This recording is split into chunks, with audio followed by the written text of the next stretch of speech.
ఆషాఢమాసంలో ఏం చేయాలి, ఏం చేయకూడదు? అందరికీ నమస్కారం. మన ది పురాణిక్ పాత్ ఛానల్ వీక్షకులకు స్వాగతం.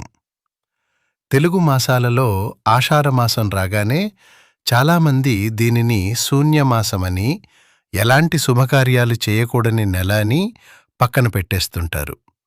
కానీ నిజానికి ఆషాఢమాసం అంటే ప్రకృతికి, మన ఆరోగ్యానికి మరియు బంధానుబంధాలకు అత్యంత ప్రాధాన్యతనిచ్చే అద్భుతమైన మాసం. ఈ మాసంలో మనం ఆచరించాల్సిన కొన్ని నిర్దిష్టమైన నియమ నిబంధనలను మన ఋషులు, పెద్దలు ఏనాడో మనకు అందించారు.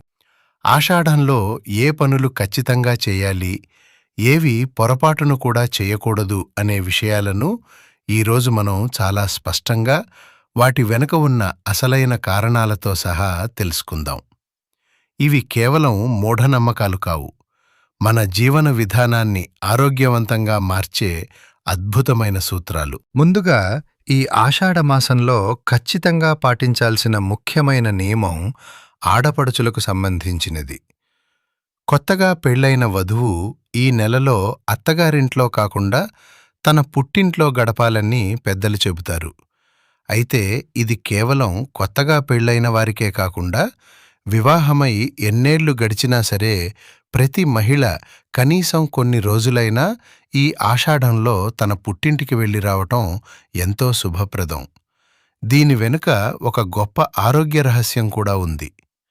ఆషాఢంలో వర్షాలు మొదలై వాతావరణం చల్లబడటం వల్ల కొత్త వ్యాధులు ప్రబలే అవకాశం ఉంటుంది. ఆ సమయంలో గర్భం దాలిస్తే పుట్టబోయే బిడ్డకు, తల్లికి ఆరోగ్యపరమైన ఇబ్బందులు వస్తాయనే ఉద్దేశ్యంతోనే దంపతులు ఈ మాసంలో శారీరకంగా దూరంగా ఉండాలని, అంటే బ్రహ్మచర్యం పాటించాలని శాస్త్రాలు చెబుతున్నాయి. అందుకే ఆడపిల్లలను పుట్టింటికి పంపిస్తారు.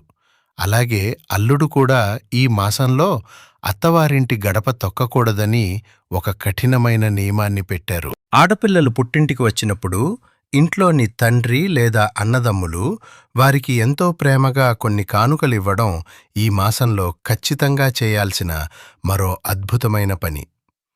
ఆడపడుచులకు గాజులు, పూలు, కుంకుమ, పారాణి లాంటి అలంకార వస్తువులను బహుమానంగా ఇవ్వడం వల్ల ఆ ఇంట మహాలక్ష్మి సంతోషిస్తుందని, ఆ కుటుంబం అభివృద్ధి చెందుతుందని ప్రతీతి.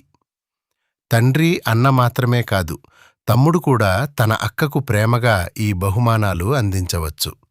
అలాగే ఆషాఢంలో మహిళలందరూ ఖచ్చితంగా చేతులకు గోరింటాకు పెట్టుకోవాలి. గోరింటాకును నఖరంజని అని కూడా పిలుస్తారు. వర్షాకాలంలో వచ్చే క్రిమికీటకాల బారి నుండి, ఇన్ఫెక్షన్ల నుండి చర్మాన్ని, గోళ్లను రక్షించటానికి ఈ గోరింటాకు ఒక అద్భుతమైన ఆయుర్వేద ఔషధంలా పనిచేస్తుంది. దీనితో పాటుగా ఆరోగ్యపరంగా చేయాల్సిన మరో ముఖ్యమైన పని ఏమిటంటే, ఈ మాసంలో కనీసం ఒక్కరోజైనా ఉదయం సూర్యోదయానికి ముందే నిద్రలేచి వేపాకు చిగురును నమిలి మింగాలి. ఆ రసాన్ని బయటికి ఉమ్మివేయకుండా మింగడం వల్ల కడుపులోని క్రిములు నశించి రోగనిరోధక శక్తి అమాంతం పెరుగుతుంది.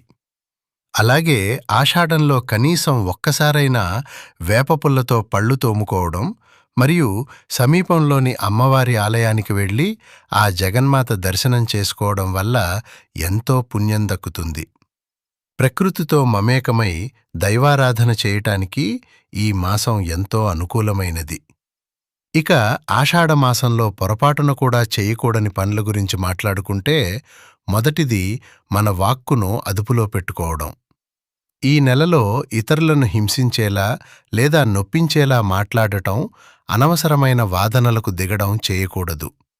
మాట ధర్మాన్ని తెలుసుకుని ధర్మబద్ధంగా, మృదువుగా వ్యవహరించాలి. ఇక ఆహార నియమాల విషయానికి వస్తే, ఆషాఢమాసంలో ఆకుకూరలను ఎట్టి పరిస్థితుల్లోనూ తినకూడదు. ఇది చాలా కఠినమైన నియమం అని శాస్త్రాలు ఘోషిస్తున్నాయి. వర్షాల వల్ల ఆకుకూరల్లో కంటికి కనిపించని సూక్ష్మక్రిములు, పురుగులు ఎక్కువగా చేరి ఉంటాయి కాబట్టి వాటిని తినడం వల్ల జీర్ణకోశ వ్యాధులు వస్తాయి. అంతేకాకుండా ఈ మాసంలో కూరగాయల వాడకాన్ని కూడా బాగా తగ్గించాలి. మనం తినే అనపకాయ, గుమ్మడికాయ, కొబ్బరికాయ లాంటి వాటిని ఎక్కువగా గోమాతకు ఆహారంగా ఇవ్వాలి. లేదా శాకంబరీదేవి అలంకారం పేరుతో అమ్మవారికి సమర్పించాలి తప్ప మనం అధికంగా భుజించకూడదు. మరి మనం ఏం తినాలి అంటే, శరీరానికి బలాన్నిచ్చే పప్పుధాన్యాలు మరియు చలవ చేసే మజ్జిగను ఎక్కువగా మన ఆహారంలో భాగం చేసుకోవాలి. ఇలా ఆహార నియమాలను పాటించడం వల్ల వర్షాకాలంలో వచ్చే ఎన్నో రకాల జబ్బుల నుండి మనల్ని మనం రక్షించుకోవచ్చు. చాలామందికి ఈ ఆషాఢమాసంలో ఉండే అతిపెద్ద సందేహం అద్దె ఇల్లు మారవచ్చా లేదా అనేది. శాస్త్ర ప్రకారం ఆషాఢం అనేది ఒక శూన్యమాసం కాబట్టి ఇందులో శుభకర్మలు చేయరు. సూర్యభగవానుడు మిథున రాశిలో సంచరించే సమయం ఇది. ముఖ్యంగా మిథున రాశిలోని ఆర్ద్రా నక్షత్ర సమీపంలో సూర్యుడు 14 రోజుల పాటు సంచరిస్తాడు. ఈ మిథున రాశికి సరిగ్గా 180 డిగ్రీల దూరంలో ఉండే 9వ భావమైన ధనుస్సు రాశి అనేది కుటుంబ స్థానానికి, మన్మథ స్థానానికి, క్షేమానికి, అభివృద్ధికి ప్రతీక.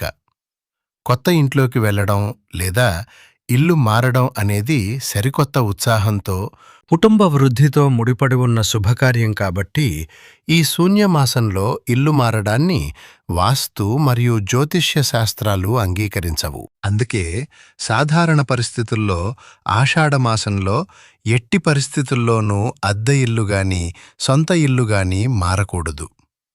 కానీ ఒక్కోసారి యజమాని ఇల్లు ఖాళీ చేయమనడమో లేదా తప్పనిసరి పరిస్థితుల్లో అత్యవసరంగా వేరే ఇల్లు బాడుగకు దొరకడమో జరుగుతుంది. ఇలాంటి విపత్కర పరిస్థితుల్లో పండితులు కొన్ని మినహాయింపులిచ్చారు. ఎవరైనా అత్యవసరంగా అద్దె ఇల్లు మారాల్సి వస్తే ఈ ఆషాఢమాసంలో వచ్చే పంచమి, సప్తమి, దశమి, ద్వాదశి, త్రయోదశి తిథులను క్యాలెండర్లో చూసుకుని ఆ రోజు బుధవారం, గురువారం లేదా శుక్రవారం అయ్యుంటే మాత్రమే గృహప్రవేశం లేదా ఇల్లు మారడం లాంటివి నిరభ్యంతరంగా చేయవచ్చు. పైన చెప్పిన ఆ నిర్దిష్టమైన రోజుల్లో తప్ప ఆషాఢమాసంలో వచ్చే పాడ్యమి, తదియ, అష్టమి, నవమి, చతుర్దశి మరియు పౌర్ణమి తిథులలో మాత్రం ఎంతటి అత్యవసర పరిస్థితి వచ్చినా సరే ఇల్లు మారకూడదు. అది సొంత ఇల్లైనా లేదా అద్దె ఇల్లైనా సరే ఆ రోజులను విడిచిపెట్టడం అత్యంత ముఖ్యం. ఈ విధంగా పెద్దలు చెప్పిన ఈ చిన్న చిన్న నియమాలను, అవి ఆహారపరంగానైనా, గృహ మార్పిడి పరంగానైనా, బంధాల పరంగానైనా సరే మన నిత్య జీవితంలో అన్వయించుకుంటే ఆ భగవంతుని కృపతో పాటు ఆయురారోగ్యాలు, అష్టైశ్వర్యాలు మన సొంతమవుతాయి. మన సంప్రదాయాలు ఏవీ ఊరికే పుట్టలేదు. ప్రతిదాని వెనుక ఒక స్పష్టమైన శాస్త్రీయ దృక్పథం, మన ఎదుగుదల దాగి ఉన్నాయి. ఈ నియమాలను మనం తెలుసుకోవడమే కాదు, రాబోయే తరాలకు కూడా అందంగా వివరించాల్సిన బాధ్యత మనపై ఉంది.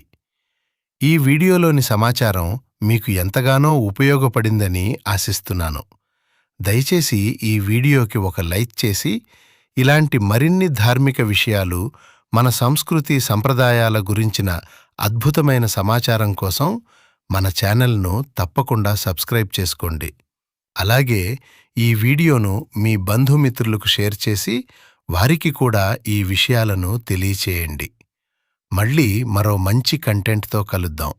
ధన్యవాదాలు.